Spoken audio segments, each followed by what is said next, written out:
자, 창세기 30장 1절에서 5절 말씀 같이 한 절씩 교도하도록 하겠습니다. 창세기 30장 1절에서 5절 말씀 제가 먼저 읽겠습니다. 라헬이 자기가 야곱에게서 아들을 낳지 못함을 보고 그의 언니를 시기하여 야곱에게 이르되 내게 자식을 낳게 하라. 그렇지 아니하면 내가 죽겠노라. 야곱이 라헬에게 성을 내어 이르되 그대를 임신하지 못하게 하시는 이는 하나님이시니 내가 하나님을 대신하겠느냐. 라헬이 이르되 내 여종 빌하에게로 들어가라. 그가 아들을 낳아 내 무릎에 두리니 그러면 나도 그로 말미암아 자식을 얻겠노라 하고 그의 시녀 비라를 남편에게 아내로 주매 야곱이 그에게로 들어갔더니 같이 읽겠습니다. 비라가 비라가 임신하여 야곱에게 야곱에게 아들을 아들을 낳은지라. 참 아멘하기 힘든 구절들만 창세기에 계속 나오시죠. 네. 그래서 아마 창세기에는 아멘보다는 오멘 할 내용이 너무 많습니다. 자, 이런 오늘도 이 내용을 가지고 또 우리가 사라의 길에서 간 하갈의 길이라는 제목으로 좀 라헬에 대해서 살펴보도록 하겠습니다. 자, 성경은 인간의 위대함을 가르쳐주는 책이 아닙니다. 연약한 사람을 통해서 하나님께서 어떻게 역사하셨는가를 우리들에게 보여주는 게 성경에 나오는 이야기입니다. 그런데 우리는 옛날부터 익숙한 것이 이렇게 위인전을 보는데 익숙해요. 그래서 위인전을 보면서 나도 이 사람처럼 잘 살아야겠다, 훌륭한 점을 배워야겠다 이런 데 익숙합니다. 그러다 보니까 링컨을 따라가듯이 에디슨에게 배우듯이 이순신 장군에게 배우듯이 우리도 모르게 성경을 보면 나도 성경의 인물들의 좋은 점을 배워야 된다라고 생각을 하게 되기도 합니다. 그러나 성경은 우리에게 사람의 위대함을 가르치는 책이 아니라 연약한 인생들을 데리고 하나님이 어떻게 은혜로 이들을 만드시고 빚어가셨는지를 우리들에게 보여주고 있습니다. 그래서 그 깊은 은혜에 감동하다 보니 우리가 삶의 한 절이라도 예수님을 닮아가고 따라가고 싶다는 마음이 생기는 이야기가 우리 삶에서 나오게 되는 것이지요. 우리는 성경에서 훌륭한 그리스도인들을 샘플로 삼아서 나처럼 해봐라 요렇게 하는 것을 배우는 것이 아니라 오히려 성경을 보면서 나 같은 죄인 살리신 주 은혜 놀라워라는 찬송을 고백하게 되어야 한다는 것이죠. 그래서 성경에는 훌륭한 위인보다 완악한 죄인들을 하나님이 어떻게 만들어 가셨는지를 우리들에게 보여주고 있습니다. 그래서 하나님의 은혜가 나타나는 통로로서 하나님이 선택했던 사람들을 보면 여러 가지 특징들이 있습니다. 공통점도 있죠. 지금까지 우리가 창세기에 계속 강해를 하면서 살펴보았습니다만 하나님이 선택하셨던 사람들의 공통적 특징이 무엇입니까? 그들이 어떤 의미에서는 첫째가 아닌 둘째들이 많았고 강하고 능력 있는 사람보다는 연약하고 힘없는 사람들이 많았고 그리고 또 여성으로 본다면 아이를 낳는 사람들보다 아이를 낳지 못하는 불임 여성들, 소위 인퍼틸러티라고 하는 그 발음이 어렵네요, 그죠? 그 불임 여성들이 오히려 더 많이 하나님 앞에 쓰임 받는 것을 보았습니다. 자, 우리는 그런 맥락에서 창세기를 살펴볼 때 하나님은 가인 대신에 셋을 선택하셨고 그리고 이스마엘 대신에 하나님은 오히려 더 이삭을 선택하셨고 그리고 하나님은 에서보다는 야곱을 선택하시는 모습을 보았습니다. 자, 그러다 보니까 지금까지 큰아들들이 별로 기분이 좋지 않은 설교를 계속 들어오셨습니다. 자, 반면에 여성들의 이야기를 살펴보게 되면 또 다르게 바뀝니다. 첫 번째 부인은 사라였고 임신하지 못하는 불임 여성이었습니다. 둘째 부인은 하갈이었으며 아이를 낳을 수 있는 사람이었습니다. 여성은 단지 첫째냐 둘째냐 이런 것이 중요한 게 아니라 오히려 아이를 가질 수 있느냐 불임이냐 가임과 불임의 문제 속에서 하나님의 위로와 하나님의 선택이 나타나는 것을 보았습니다. 고대 사회에서 일반적으로만 바라본다면 불임 여성은 신에게 저주받은 사람입니다. 신이 저주를 내린 사람이 아이를 갖지 못한다라고 생각해 왔습니다. 성경에서 나타나는 그 불임도 어떤 의미에서는 고대 사회의 일반적인 생각과 크게 다르지는 않습니다. 그런데 이 부패하고 타락하고 소망 없는 이스라엘을 상징할 때마다 하나님은 약간 다른 방법으로 이 불임을 사용하고 계십니다. 부패하고 타락하고 소망 없는 이스라엘을 상징할 때마다 항상 아이를 낳지 못하는 여인으로 묘사를 했습니다. 그래서 아이를 배지 못한 너 이스라엘이여 라는 표현을 선지서들은 가끔씩 사용할 때가 있습니다. 그래서 하나님이 회복과 관련되어진 표현이 불임이던 여성이 아이를 낳게 된다는 표현으로 많이 나타납니다. 그래서 출애굽기 23장 26절을 보면 이스라엘이 이집트에서 해방이 될 때 그때 하나님이 이렇게 말씀하십니다. 내 나라에 낙태하는 자가 없고 임신하지 못하는 자가 없을 것이라. 그리고 시편 113편 9절을 보게 되면 하나님의 회복에 대해서 이렇게 묘사하고 있습니다. 또 임신하지 못하던 여자를 집에 살게 하사 자녀들을 즐겁게 하는 어머니가 되게 하시는도다. 할렐루야. 이게 시편 113편의 회복에 대한 메시지를 쓸 때마다 불임 여성이 나타나는 것을 보게 됩니다. 그리고 하나님의 회복이 있을 때마다 불임 여성이 아이를 낳는 것으로 묘사가 되고 있습니다. 사사기 13장 3절을 보게 되면 여호와의 사자가 그 여인에게 나타나 그에게 이르시되 보라, 내가 본래 임신하지 못함으로 출산하지 못하였으나 이제 임신하여 아들을 낳으리니 하고 아이를 낳는데 바로 이 아이가 삼손입니다. 사사기 시대에는 특별히 이 표현이 많이 나옵니다. 이스라엘이 영적으로 부패하고 타락한 상황을 아이를 갖지 못하는 여성을 통해 묘사하고 있다는 것이죠. 그래서 그 속에서 하나님의 치유와 하나님의 회복이 시작되어지는 이야기가 아이를 낳지 못하는 여성이 아이를 낳음으로 하나님의 치유와 회복이 시작된다는 것을 보여주고 있습니다. 사사시대의 마지막 끝인 여러분 잘 아시는 것처럼 한나가 성전에 나아가서 기도할 때도 동일합니다. 아이를 낳지 못하여 울부짖는 한나의 기도를 통해 하나님은 한나에게 다시 생명을 허락하셔서 사사시대를 마무리하고 왕정시대를 열어갈 민족의 새로운 선지자인 사무엘 선지자를 준비시키는 일도 바로 아이를 낳지 못한 여성인 한나를 통해 시작된 것을 발견하게 되어집니다. 그리고 누가복음 1장 36절 신약으로 넘어가서도 잘 아시는 것처럼 보라, 내 친족 엘리사벳도 늙어서 아들을 배었느니라. 본래 임신하지 못한다고 알려진 이가 이미 6달이 되었나니. 자, 예수님이 이 땅에 오신다라고 말씀하신 그 메시아의 준비, 온 세상이 타락하고 부패하여 소망이 없던 시대에 바로 엘리사벳이 아이를 낳지 못한 여성이 바로 세례 요한을 준비시키는 이야기가 바로 불임 여성이 아이를 낳는다는 이야기로 연결이 되고 있습니다. 일반적으로 바라볼 때 세상적인 관점에서는 말 그대로 불임 여성은 신에게 저주를 받은 사람으로 여겨졌습니다. 고통이었죠. 그런데 하나님 안에서 구약 성경은 좀 다른 관점으로 이것을 설명하고 있습니다.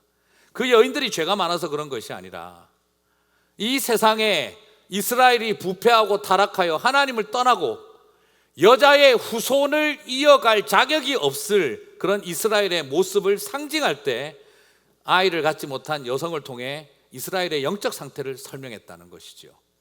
그리고 그 여인들이 아이를 출산함으로써 하나님은 여자의 후손인 메시아를 태어나게 하겠다는 당신의 의지를 보여주고 계시고 이 부패하고 타락하고 소망 없는 이스라엘에게 다시 희망의 메시지를 줄 때마다 아이를 갖지 못한 여성이 아이를 출산하는 이야기로 이어가고 있는 것을 발견할 수가 있습니다.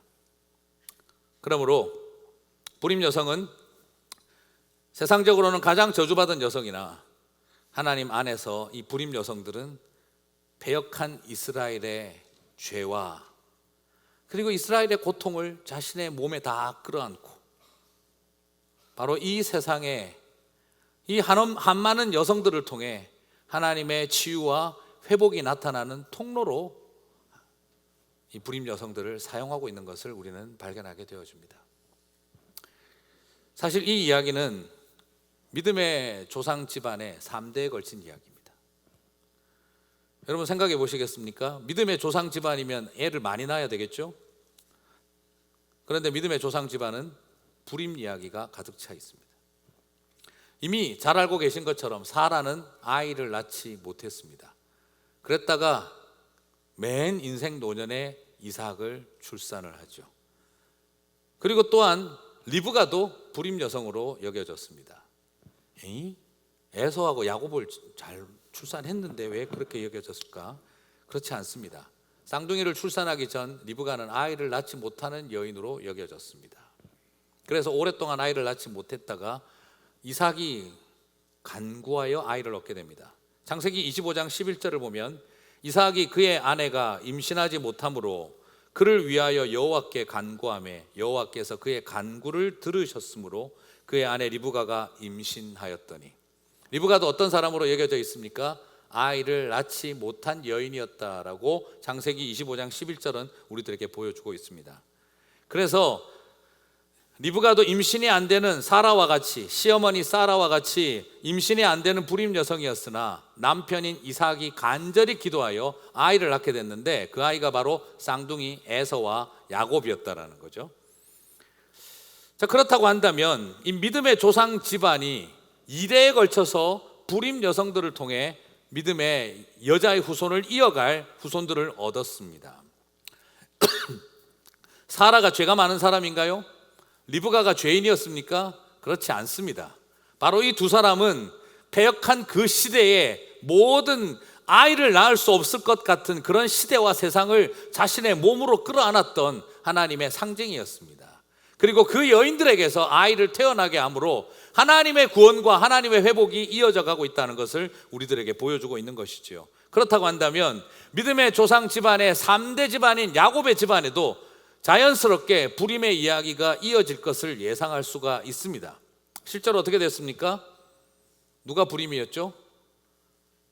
라헬이 아이를 낳을 수가 없었습니다. 자, 라헬이 아이를 낳을 수가 없었는데 어떻게 생각한다면 오늘 이 믿음의 조상 집안의 며느리들은 모두가 다 아이를 낳지 못하는 여인의 계보를 이어가고 있는 것과 같습니다. 그런데 3대째에 와서 라헬에게 와서는 이게 조금 변하는 것을 보게 되어집니다. 오늘 라헬의 모습은 어떻습니까? 믿음의 어머니로서 그 고통과 그 좌절의 아픔을 끌어안은 여인으로서 하나님 앞에 엎드려져서 그 시대를 뚫어내는 새로운 이야기를 끄집어내고 있는 게 아니라 내가 한번 해보겠다고 몸부림치는 여인의 모습을 보여주고 있다는 거죠. 창세기 30장 1절과 2절을 보겠습니다. 라헬이 자기가 야곱에게서 아들을 낳지 못함을 보고 그의 언니를 시기하여 야곱에게 이르되 내게 자식을 낳게 하라. 그렇지 아니하면 내가 죽겠노라. 야곱이 라헬에게서 성을 내어 이르되 그대를 임신하지 못하게 하시는 이는 하나님이시니 내가 하나님을 대신하겠느냐. 네, 부부싸움 대사가 그대로 다 성경에 남아 있습니다.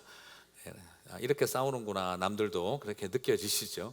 자, 오늘 여기에서 이 싸움을 바라보니까 어떻습니까? 2인칭 명령법으로 남편에게 내가 나에게 아이를 낳게 하라. 안 그러면 죽어버린다. 내가 하나님이냐? 이라고 지금 싸우고 있는 두 사람의 모습을 지금 보고 있습니다. 네, 더 이상 이야기하지 않겠습니다. 자, 이런 상태에서 여기에서 우리가 바라보는 것은요, 라헬의 모습에서 성전에 나아가 술 취한 것처럼 여겨질 만큼 처절하게 부르짖는 한나의 모습이 보이지는 않습니다. 오늘 이 라헬에게서는 아이를 낳지 못하는 여인의 아픔과 눈물과 고통과 서름이 담기면서 살아왔던 사라의 이야기도 보이지 않습니다. 오히려 이 라헬에게서는 남편에게 아이를 낳게 하라고 화를 내고 있는 한 여인의 모습만 보입니다. 그리고 오늘 여기에서는 야곱의 모습도 그렇습니다. 자신의 아내를 위하여 간절히 기도했던 아버지 이삭의 모습이 보이지 않습니다. 그리고 성전에서 그처럼 울부짖고 있는 한나를 위하여 위로하던 바로 엘가나의 모습도 보이지 않습니다. 오히려 우리는 여기에서 내가 하나님을 대신하겠느냐 하며 위로하지도 아니하고 함께하지도 않는 바로 이 야곱의 성난 모습만 보이고 자신의 고통과 눈물과 하나님 앞에 엎드리는 그런 여인의 모습이 아니라 네가 나에게 아이를 낳게 하라고 소리 지르고 있는 한 여인의 모습만 보입니다. 어떤 의미에서 이 고통은 이 두 사람으로 하여금 하나님 앞에 엎드리게 만드는 이유가 되어야 있고 하나님의 긍휼을 구하는 일이어야 있고 그 시대의 아픔을 함께 끌어안는 이야기가 되었어야 하는데 이 두 사람은 서로에게 책임을 전가하며 싸우는 자리로 넘어가 있는 것을 발견하게 됩니다. 어쩌면 여러분 오늘 한번 바라보실까요? 라헬은 하나님이 쓰실 수 있는 조건을 다 갖추었습니다. 둘째였고 불임이었습니다. 그럼에도 불구하고 오늘 이 라헬은 하나님에게 쓰임받는 삶이 되지를 못했습니다.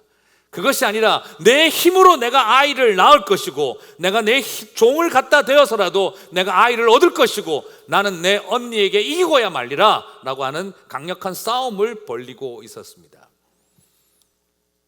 그녀는 사라의 길을, 리브가의 길을 걸어갈 수 있었을, 믿음의 어머니의 길을 걸어갈 수 있었을 텐데 반대로 하갈의 길을 걸어가고 한나를 괴롭힌 브닌나의 길을 향해 걸어가고 말았다는 걸 발견하게 됩니다. 남편에게 구할 것이 아니라 하나님에게 구했어야 했고 언니를 이겨야 할 것이 아니라 자신을 이겨야 했고 불임과 싸워야 할 것이 아니라 하나님과 관계를 회복해야 했던 상황이었습니다. 불임이라는 고통과 저주를 하나님의 은혜와 긍휼로, 그리고 이 세상을 향한 하나님의 영적 메시지가 될 수 있게 할 수 있었음에도 불구하고 라헬은 하나님의 은혜와 긍휼의 영적 메시지로 이것을 바꾸지 못한 채 내 방식으로 뭐든지 해결하려고 하는 슬픈 인생의 모습을 보여주고 말았다는 걸 발견하게 됩니다. 여러분, 고통은 변장된 하나님의 축복이다라고 말도 하죠. 그리고 C.S. 루이스는 하나님은 우리가 기쁠 때는 속삭이시고 기분이 안 좋을 때는 양심에 조용히 말씀하시지만 고통 중에 있을 때는 고함을 치신다. 고통은 기먹은 세상을 깨우기 위한 하나님의 메가폰이다 라고 하는 말도 있습니다.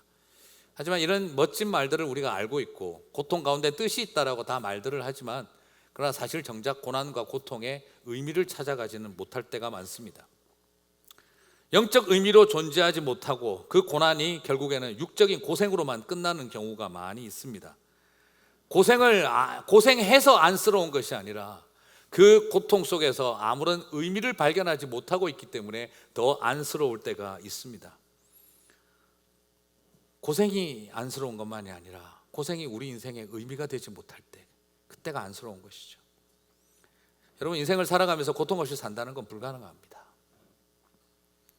예수를 믿으면 고생하지 않고 고통을 피할 능력이 생기는 것이 아니라 예수님을 믿으면 그 고난과 고통 속에서 삶의 의미를 새롭게 해석해낼 수 있는 능력을 갖게 되는 것이죠. 물론 그런 이야기라면 하여튼 종교인들은 저런 식으로 자기 합리화를 시키는 걸 좋아해 라고 말하겠지만, 그러나 지난주에도 말씀드렸던 것처럼 놀아도 세월 가고 고생해도 세월 가죠. 편안하게 있어도 세월이 가고 힘들게 살아도 세월은 갑니다. 그러나 나중에 이 세상 소풍 끝날 때 가슴에 찰방거리는 추억이 얼마나 있느냐는 건 좀 다른 이야기겠죠. 이 세상에 아무것도 스토리 하나 남기지 못하고 간다면, 말할 스토리 없는 인생이라면 그것도 별 의미가 있겠나 하는 생각도 듭니다. 의미를 발견하는 삶, 그게 우리에게 주어져 있는 저는 특권이라고 믿습니다. 그래서 신앙은 해석의 능력을 바꿔주는 것이죠. 의미를 발견하기 위해서는 어떻게 해야 될까요? 의미를 발견하기 위해서는 싸움의 대상이 바뀌어야 합니다. 타인과 싸우지 말고 자기 자신과 싸워야 합니다. 의미를 발견하기 위해서는 환경과 싸우는 것이 아니라 하나님과 싸워야 합니다. 하나님과 씨름해야 합니다. 의미를 발견하기 위해서는 언니하고 싸워야 할 것이 아니라, 남편하고 싸워야 할 것이 아니라 바로 나 자신과의 싸움을 찾아야 합니다. 내가 의미를 발견하기 위해서는 불임이라고 하는 환경과 싸워야 하는 것이 아니라 하나님과 더불어 씨름을 해야 한다는 것입니다. 하나님과 씨름하고 나 자신과 씨름하기 시작할 때 우리는 그 속에서 우리의 삶을 새롭게 이해하고 해석할 수 있는 눈과 안목을 갖게 되어집니다. 그러나 안타깝게도 라헬은 언니와의 싸움을 했습니다. 남편과의 싸움을 멈추지 않았습니다. 그리고 불임과의 싸움을 내 힘으로 해결해내려고 싸웠습니다. 이럴 때 남는 것은 고통은 고통일 뿐입니다. 이겨도 승리자의 승리의식과, 그리고 패배했지만 패배하면 패배의식밖에 남는 게 없습니다. 그럴 때 이겼으면 기분이 되게 좋지 못합니다. 뭔가 이겼는데도 찜찜한 기분을 벗어버릴 수가 없습니다. 여러분, 그런 거 아시잖아요. 이겨놓고 기분 되게 나쁠 때. 지금 그것이 바로 오늘 라헬의 상태입니다. 우리의 가슴과 삶 속에 감격이 있고 감사가 있고 하나님 앞에 삶의 의미를 발견할 때에는 그것은 타인과의 싸움에서의, 환경과의 싸움에서가 아니라 바로 나 자신과의 싸움에서, 그리고 하나님과의 씨름에서 결정이 나는 것이죠. 우리는 환경이 바뀌는 것이 하나님의 응답이라고 생각하지만 때로 하나님의 방법은 환경은 그대로 있으나 나를 바꾸는 것이 하나님의 방법이라는 것을 발견하게 되기 때문입니다. 그래서 저는 오늘 여러분에게 여쭙고 싶습니다. 여러분의 전선은 누구를 향하고 있으십니까? 나는 지금 누구와 싸움을 하고 있습니까? 싸움의 대상이 정녕 그분인 것이 맞습니까? 고난을 고생으로 만들지 말고 그 고난을 십자가로 만들어가는 것이 우리에게 주어져 있는 특권입니다. 똑같은 십자가에 매달려도 어떤 사람에게는 자신을 죽이는 사형 도구에 불과하고, 똑같은 십자가에 매어 달려도 어떤 분에게는 온 세상을 살리는 사랑의 도구가 됩니다. 내가 둘째면 무조건 하나님 앞에 쓰임 받는 게 아닙니다. 내가 불임이면 무조건 쓰임 받는 것도 아닙니다. 내가 이방인이고, 내가 병에 걸렸고, 내가 고통스럽고, 내가 가난하고, 내가 남들보다 어려운 삶을 경험했다고 무조건 하나님께서 나를 들어 쓰시는 것이 아닙니다. 사형 도구를 생명 도구로 바꾸는 노력이 우리에게 관점이 필요합니다. 그냥 두면 사형 도구일 뿐입니다. 그냥 두면 뼈 빠지게 한 고생일 뿐입니다.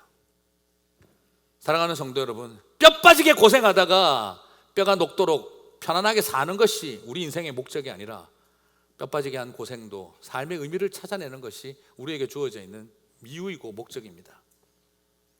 여러분, 뼈 빠지게 고생하고 뼈가 녹아내리도록 행복하게 살았다, 이게 인생의 승리가 아닙니다. 제가 마음에 한참 갈등과 싸움이 깊을 때 성령께서 제 마음에 크게 와닿게 도전해 주신 것이 있습니다. 막 힘들게 싸울 때, 막 힘들게 사람이 싫을 때, 그럴 때 하나님 제 마음에 주시는 마음은 뭐냐면, 병주야, 너 지금 누구와 싸우고 있니? 아직도 이 싸움의 대상이 누군지 모르겠니? 이것이 영적 전쟁이 되게 할래? 패싸움이 되게 할래? 가끔씩 그렇게 노골적으로 물어보시면 참 당황스럽습니다. 전선을 바로 형성해라. 이 싸움의 본질, 이 싸움의 대상이 누구냐? 사랑하는 성도 여러분, 타인과 싸우고, 아내와 싸우고, 남편과 싸우고, 언니와 싸운 것이 싸움의 목적이 아니라 우리의 싸움은 나 자신과 그리고 하나님과의 씨름이었던 거죠. 사랑하는 성도 여러분, 성도는 싸움을 하지 않는 사람들이 아니라 싸움의 대상이 다른 사람들입니다. 오늘 나는 무엇을 위해 누구와 싸우고 있는가? 오늘 그것을 다시 한번 새롭게 정립하시는 시간이 되시기를 바랍니다. 자, 여기까지 설교를 들으시고 나면 지금 마음이 되게 불편한 분들이 있습니다. 아, 내 영어 이름이 레이첼인데, 우리 딸 이름이 레이첼인데 레아라고 지을 걸, 막 갑자기 급 고민하시는 분들이 있을 수 있어요. 그리고 누가 오셔서 저한테도 물어보시더라고요. 그럼 레이첼은 지옥 갔나요? 전혀 그런 거 아닙니다. 네, 전혀 그런 거 아닙니다. 네, 전혀 뭐 나쁜 뜻 아닙니다. 절대 오해하지 마십시오. 라헬이 잘못되었는가? 뭐 근본적으로 틀려 먹었는가? 그렇지 않습니다. 하나님은 그런 아브라함을 데리고 믿음의 조상으로 만드신 것처럼, 대책 없는 이삭을 데리고 하나님은 만들어 가신 것처럼 다 동일한 그 은혜 속에 우리를 세우십니다. 오늘 본문 22절과 24절을 한번 읽어보겠습니다. 앞에 있는데요, 같이 한번 읽어보겠습니다. 하나님이 라헬을 생각하신지라 하나님이 그의 소원을 들으시고 그의 태를 여셨으므로 그가 임신하여 아들을 낳고 이르되 하나님이 내 부끄러움을 씻으셨도다 하고 그 이름을 요셉이라 하니 여호와는 다시 다른 아들을 내게 더하시기를 원하노라 하였더라. 여러분, 여기서 보시면 이제 라헬의 이야기의 관점이 바뀌어 있는 것을 발견합니다. 그전에는 아이를 누구에게 달라고 했습니까? 남편에게 요구했습니다. 그러나 여기에서는 이 아이를 누가 주셨다라고 말하고 있습니까? 하나님이 나에게 수치를 씻어주셨다. 그리고 이제 자신이 몸종을 첩으로 줘서라도 아들을 얻으려고 했던 그가 이제 뭐라고 말하고 있습니까? 요셉이라고 하리니 여호와께서 나에게 또 다른 아들을 주시리라 라고 말하고 있습니다. 첩을 보내어서라도 아들을 가지려고 했던 사람이 하나님이 주실 것을 고백하기 시작을 하고, 남편에게 아들을 내어놓으라 안 그러면 죽어버리겠다라고 하던 여인이 하나님이 나에게 주셨음을 고백하는 사람으로 바뀌었습니다. 사람과의 싸움에서 하나님 중심으로 라헬의 무게중심이 옮겨져 가고 있는 것을 우리는 여기에서 발견하게 되어집니다.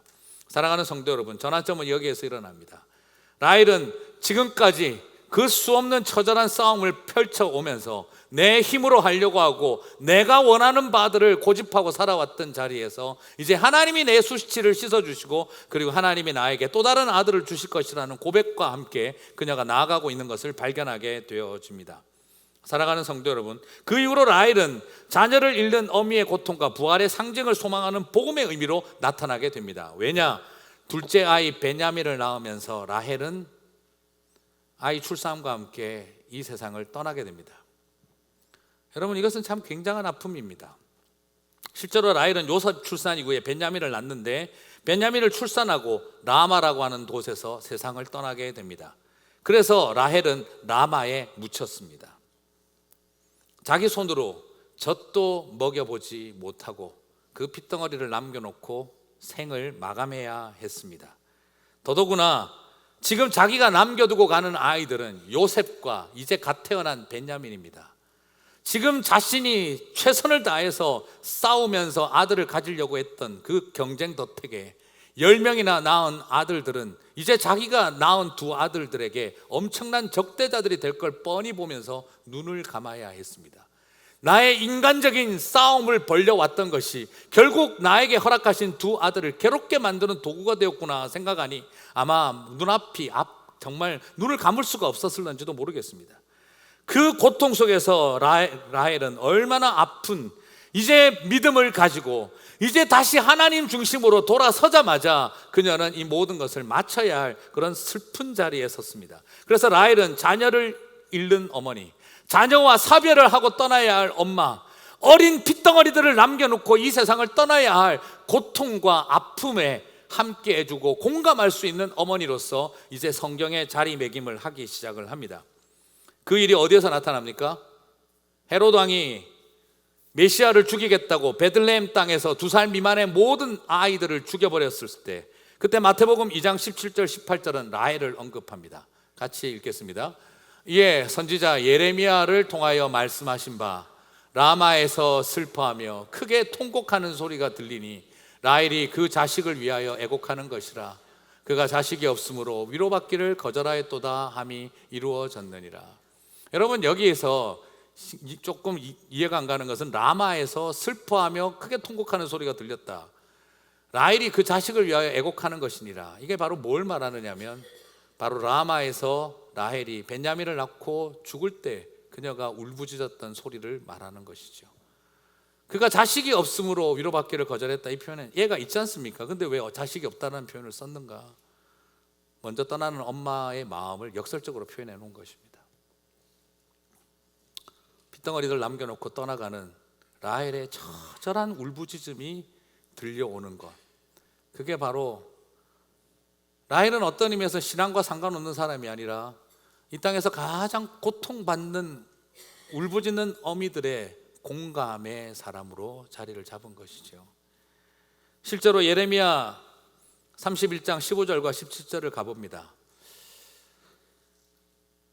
예레미야 31장 15절 17절은 오늘 이 이야기를 더 자세하게 설명해 주고 있는데요, 그러나 레이첼의 이야기는 고통으로만 끝나지 않는다는 걸 보여주고 있습니다. 바로 라헬은 그 고통으로 인하여 바로 죽어가는 수없는 어린 아이들의 엄마들의 눈물이었고, 그리고 예수님 자신의 아들을 십자가에 못 박아 울부짖는 마리아의 피에타에 그 공감해 줄 수 있는 존재로 나타났습니다. 그러나 그것은 라헬의 아픔으로만 끝나지 않았습니다. 오늘도 여기까지 듣고 나면 정말 라헬이나 이름 잘못 지었다 생각할 수가 있습니다. 그러나 그렇지 않아요. 오늘 예레미야 31장 15절 17절을 보시면 레이첼의 이름은 소망과 부활의 이름으로 다시 자리 잡습니다. 같이 읽겠습니다. 여호와께서 이와 같이 말씀하시니라. 라마에서 슬퍼하며 통곡하는 소리가 들리니 라헬이 그 자식 때문에 애곡하는 것이라. 그가 자식이 없어져서 위로받기를 거절하는도다. 여호와께서 이와 같이 말씀하시니라. 내 울음소리와 내 눈물을 멈추어라. 내 일에 삭슬 받을 것인즉 그들이 그의 대적의 땅에서 돌아오리라. 여호와의 말씀이니라. 너의 장래에 소망이 있을 것이라. 너의 자녀가 자기들의 지경으로 돌아오리라. 여호와의 말씀이니라. 사실 라헬은요, 자기가 낳은 두 아들이 어떻게 됩니까? 나중에 자기는 보지 못했지만 요셉은 형제들 때문에 애굽에 팔려가서 죽은 것처럼 여겨졌습니다. 그리고 나중에 베냐민은 형제들과 가족들을 위하여 다시 애굽에 끌려가야 할 상황이 왔습니다. 살아서 봤더라면 못 견디게 괴로웠을 것입니다. 그게 라헬의 인생이었습니다. 그러나 하나님은 라헬에게 고통의 상징으로만 심어둔 게 아니었습니다. 바로 그렇게 떠나갔던 요셉과 베냐민이 나중에 어떻게 됐습니까? 이스라엘을 살리기 위해서 온 가족을 불러 모으는 사람들이 되지 않았겠습니까? 예레미야가 오늘 이 노래를 적은 이유도 무엇이겠습니까? 바벨론에게 다 망하여 끌려가는 이스라엘의 유다의 자녀들, 그 당시 바벨론은 유대 땅에서 귀족 집안의 자제들, 귀족 집안의 딸들, 리더십의 아들과 딸들을 전부 다 잡아가지고 바벨론으로 끌고 갔습니다. 그래야 나중에 이것들이 반란을 일으키지 못할 거라고 생각했기 때문이죠. 같이 끌려가던 예레미야가 라마에서 풀려났습니다. 그리고 와서 바라보니 지금 거기에 라헬의 무덤이 있는 거예요. 그걸 바라보면서 하나님의 계시가 임한 것입니다. 예레미야는 거기서 노래하고 울부짖기 시작했습니다. 그래, 이곳에는 라마에는 라헬의 무덤이 있다. 사랑하는 아이들을 눈앞에 쳐다보고 생명을 거두어야 했던 어미의 애곡하는 소리가 가득 찬 곳이 여기다. 그러나 나는 여기에서 처절한 피눈물 소리만 듣는 것이 아니라 하나님의 음성을 듣는다. 반드시 끌려간 아이들은 돌아올 것이고 하나님의 나라를 회복할 역사가 일어나게 될 것이다. 그것이 바로 예레미야의 예언이었고 선언이었던 것입니다. 사랑하는 성도 여러분, 오늘 하나님은 우리에게 바로 이 위로를 주고 계시는 줄 믿습니다. 너의 자녀가 자기들의 지경으로 돌아오게 되어지리라. 바로 부활의 소망을 심어주고 있는 것입니다. 라헬은 끌려가는 자녀들을 바라보며 울부짖는 어머니들을 상징합니다. 사랑하는 자녀들을 잃어버렸던, 그리고 아이들 놔두고 생명을 거두어 했던 엄마들의 이야기를 말합니다. 이 핏덩어리 하나 여기에 남겨놓고 살 수나 있을까? 이 땅에 생명 놔두고 눈을 감아야 했던 엄마들의 처절한 애곡 소리가 바로 라헬입니다. 그러나 하나님은 라헬에게 무엇을 약속하고 있습니까? 반드시 약속의 땅으로 돌아오게 하리라.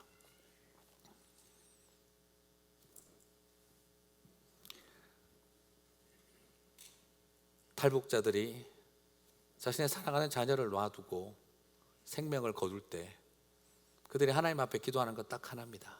바로 라헬의 통곡입니다.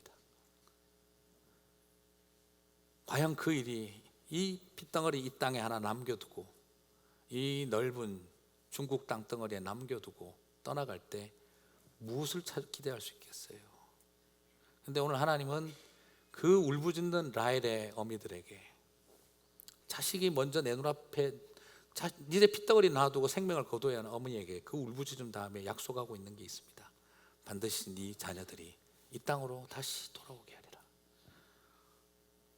오늘 이 약속은 이루어졌습니다. 십자가에 매어 달린 아들 앞에서 울부짖는 피에타의 마리아는 나중에 부활의 영광으로 다시 찾아온 아들과 마주보게 되어진 것처럼 오늘 이 약속은 하나님의 아름다운 응답으로 이루어진 줄 믿습니다. 라헬은 고통을 상징하고 끝나지 않습니다. 바로 그 울음과 눈물을 그치게 하신 하나님의 긍휼을 향해 나아가게 합니다. 그리고 바로 그 고통 속에서 소망의 친구로 이 땅에 가장 고통받는 사람들에게 가장 영원한 위로의 어머니로 우리들에게 다가오고 계시는 줄 믿습니다. 비록 막벨라 굴엔 들어가지 못했으나 라마에 묻혀서 가장 절망의 자리로 끌려 나아가는 백성들에게 같이 울어주고 그리고 그 눈물을 닦아주며 소망을 삼으라고 라마에 묻어 놓았던 것이죠. 그래서 레이첼은 아름다웠다고 말할 수가 있는 것입니다. 사랑하는 성도 여러분, 고통을 통해 하나님께 나아갈 수 있었던 라헬은 처음에는 그렇지 못했습니다. 1절과 5절 사이에 라헬은 참 부끄러운 모습이었습니다. 고난 속에 어떤 의미도 찾지 못했습니다. 그냥 고통은 잊어버리고 싶고 내 손으로 해결하고 싶은 지나간 이야기에 불과했습니다. 그러나 라헬은 가장 깊은 고난 속에서 가장 깊은 희망을 주는 사람으로 바뀌기 시작했습니다. 아이를 갖지 못하는 고통이 아이와 사별하는 고통보다는 아마 비교할 수 없을 것입니다. 예레미야는 라헬을 통해 가장 깊은 고통이 가장 깊은 소망을 누릴 어머니가 될 길이라는 것을 우리들에게 보여주었습니다. 그리고 이것은 베들레헴의 눈물과 마리아의 피에타까지 이어져서 부활의 소망으로 우리들에게 다시 다가온 것을 바라보게 되어집니다. 사랑하는 성도 여러분, 지금 여러분은 어디에 계십니까? 1절과 5절 사이에 라헬의 자리에 계십니까? 아니면 22절과 24절 사이에 라헬의 자리에 계십니까? 끊임없이 내 손으로 이 고난의 문제를 해결해 보려고 그렇게 몸부림치며 내 손으로 해결하기 위해서 사람과 싸우고 있는 라헬의 자리에 있으십니까? 아니면 하나님이 하셨음을 고백하며 하나님의 긍휼만 바라보며 나아가는 바로 22절과 24절의 라헬의 길을 걸어가기를 원하십니까? 지금도 싸움의 대상이 언니고 남편이고 불임입니까? 아니면 하나님이 하신 것을 바라보고 하나님과 씨름하고 계신 것입니까? 고통이 고생만 되고 있는 것은 아닌지요? 고난이 십자가와 부활을 향하고 있는지 오늘 우리는 다시 한번 나 자신 앞에 서야 할 줄 믿습니다. 고통 그 자체로 의미를 갖지 않습니다. 아무리 가난과 질병과 장애와 수없는 아픔을 가지고 살았어도 그것이 의미가 되지 못하면 그것은 고생일 뿐입니다. 오늘 우리에게 하나님 주신 은혜는 그 고통을 십자가와 부활의 소망으로 바라볼 수 있게 만드시는 줄 믿습니다. 하나님 밖에 있을 때 고통은 의미 없는 고생일 뿐입니다. 그러나 하나님 안에 있을 때 그 고통은 십자가와 부활을 향한 소망이 될 줄 믿습니다. 1절과 2절, 5절에서의 라헬이 아니라 22절과 24절에서의 라헬의 길을 걸어가셔서 고통받는 자들, 그들에게 위로가 되어주고 영원한 소망이 되는 하나님의 사람들이 되시기를 주님의 이름으로 축복합니다. 현실은 늘 어렵습니다. 그러나 해석은 달라질 수 있습니다. 마지막으로 제가 하나 이야기 드리고 싶은 게, 얼마 전에 제가 한국 영화 하나 봤는데요, 그 원전이 폭발해가지고 그 원전을 메꿔야 할 그 영화였어요. 불법 다운로드 받지 않았습니다. 정식으로 봤습니다. 그 영화를 봤는데 그 마지막 장면이 굉장히 저한테는 큰 울림이었어요. 다 죽을 판이 됐어요. 모두가 다 끝장날 판이 됐어요. 대통령이 나와서 말합니다. 죄송합니다. 우리 때문에 이렇게 됐습니다. 그러나 누군가는 들어가서 그 핵 연료봉 거기를 막아야 합니다. 가면 살아 돌아올 수 없습니다. 그 일에 자원해 주실 분들을 찾습니다. 그것을 바라보면서 그 원전에서 하청업체 직원으로 그 동네 젊은이들로 살아왔던 사람들이 책임질 필요 없는 소위 말하는 가장 밑바닥 인생들이 그것을 해결하기 위해서 들어갑니다. 그들이 입은 그 방호복들은 아무리 입어봐야 절대 살리는 일에 도움이 되는 게 아니라 조금 더 버티게 하는 역할밖에는 하지 못하는 옷을 입고 그곳을 향해 걸어 들어가는데, 그 마지막 대사가 이런 표현을 쓰더라고요. 친구야, 무섭다. 우리 이제 죽으러 들어가는 거가. 그러자 그 옆에 있는 친구가 그렇게 말을 하는 거예요. 죽으러 들어간다고 생각하지 마라. 살리러 간다고 생각하자. 저는 그 표현이 가슴에 깊게 남았어요. 죽으러 들어간다고 생각하지 마라. 살리러 들어간다 생각하자. 맞아요. 분명히 죽으러 가는 거 맞습니다. 그런데 살리러 간다라고 생각하자 하는 그 말 속에 우리가 세상을 살아가는 다른 관점의 이야기를 보는 것 같다 싶습니다. 지금 내 삶의 고통과 아픔이 나를 죽일 수도 있는 일이지만 누군가를 살리게 하는 통로가 되기도 하겠죠. 십자가는 사형 도구이지만 생명 도구입니다. 누군가에게 십자가는 그저 사형당하는 도구이지만 어떤 분에게 십자가는 모두를 살리는 도구였습니다. 오늘 저와 여러분에게 주어져 있는 많은 삶의 자리, 나는 이 고통과 좌절을 무엇으로 만들고 살 것인가? 그래서 하나님 안에서 우리가 어떤 자리에 서 있느냐가 아닐까 싶습니다. 주님 안에서 승리하시는 저와 여러분 되시기를 주님의 이름으로 축복합니다.